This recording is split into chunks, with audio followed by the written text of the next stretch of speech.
नमस्कार। घटना चक्र बुक वीडियो के इस शैक्षणिक मंच पर आपका स्वागत है। हमारा उद्देश्य है ज्ञान को सरल, स्पष्ट और सुलभ रूप में आप तक पहुंचाना।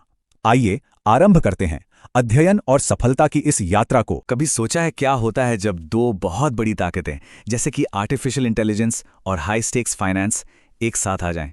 आज हम इसी के बारे में बात करने वाले हैं कि ये जो एक पावरफुल कॉम्बिनेशन है ये भारत के फाइनेंशियल फ्यूचर को कैसे एक नई शक्ल दे सकता है।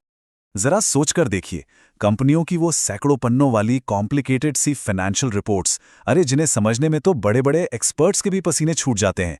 अगर वही रिपोर्ट्स एआई की मदद से कुछ ही सेकंड्स में एकदम आसान भाषा में सामने आ जाएं तो बस यही वो कमाल का आइडिया है जो इस पूरी कहानी के सेंटर में है। तो सवाल ये उठता है कि आखिर ये सब शुरू कैसे हुआ। देखिए, इसकी जड़ें फाइनेंशियल रिपोर्टिंग की एक बहुत बड़ी मुश्किल में छिपी हैं।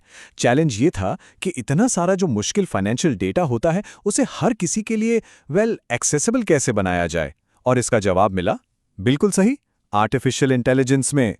और इस पूरे इनोवेशन के दिल में है जेनएआई यानी जनरेटिव एआई।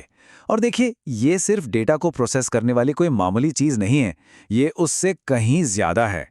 ये लार्ज लैंग्वेज मॉडल्स का इस्तेमाल करके मुश्किल से मुश्किल फाइनेंशियल डॉक्यूमेंट्स को ना सिर्फ पढ़ता और समझता है, बल्कि उनका एनालिसिस करके उन्हें इतनी सिंपल भाषा में पेश करता है कि वाह, ऐसा पहले कभी मुमकिन ही नहीं था। ये ट्रांसपेरेंसी की तरफ एक बहुत बहुत बड़ा कदम है।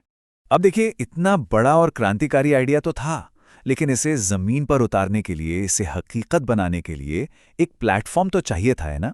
एक ऐसी जगह जहां देश के सबसे ब्रिलियंट यंग माइंड्स एक साथ आएं और इस चैलेंज को टैकल करें।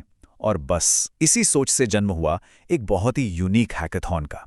तो ये हैकाथॉन हुआ 28 और 29 मार्च 2025 को आईआईटी कानपुर के कैंपस में। और इसे ऑर्गेनाइज किसने किया?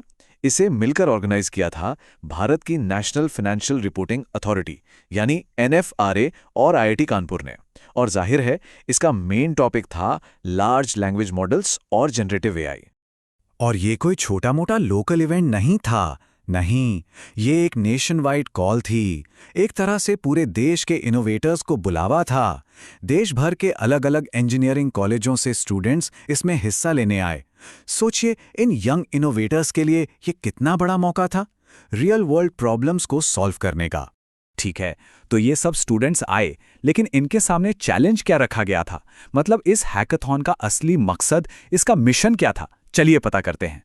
देखिए, ऑफिशियल मकसद एकदम साफ था। स्टूडेंट्स को मोटिवेट करना था कि वो आर्टिफिशियल इंटेलिजेंस, खास तौर पर एलएलएम्स और जेनएआई का इस्तेमाल करके कटिंग एज सॉल्यूशंस बनाएं। किस लिए? ताकि वो मुश्किल फाइनेंशियल स्टेटमेंट्स को आसान बना सकें। तो ये सिर्फ एक कंपटीशन नहीं था, ये फाइनेंशियल रिपोर्टिंग के फ्यूचर को शेप करने का एक मिशन था। तो 2 दिन तक जबरदस्त कंपटीशन चला, दिमाग की कसरत हुई, और आखिर में कुछ टीमों ने वाकई में कमाल कर दिया। उन्होंने साबित कर दिया कि उनमें कितना दम है। और ये सिर्फ विनर्स नहीं हैं, ये हमारे फ्यूचर लीडर्स हैं जो टेक्नोलॉजी और फाइनेंस की दुनिया को एक नई डायरेक्शन देने वाले हैं। तो जानना चाहेंगे कौन थे वो चैंपियंस? विनर्स की लिस्ट में शामिल थीं VIT Vellore, MNNIT Allahabad, IIT Lucknow और Rajiv Gandhi university of knowledge technologies Nuzvid की टीमें। इन इंस्टीट्यूट्स के स्टूडेंट्स ने ये दिखा दिया कि इंडिया का यंग टैलेंट वाकई में नेक्स्ट लेवल है।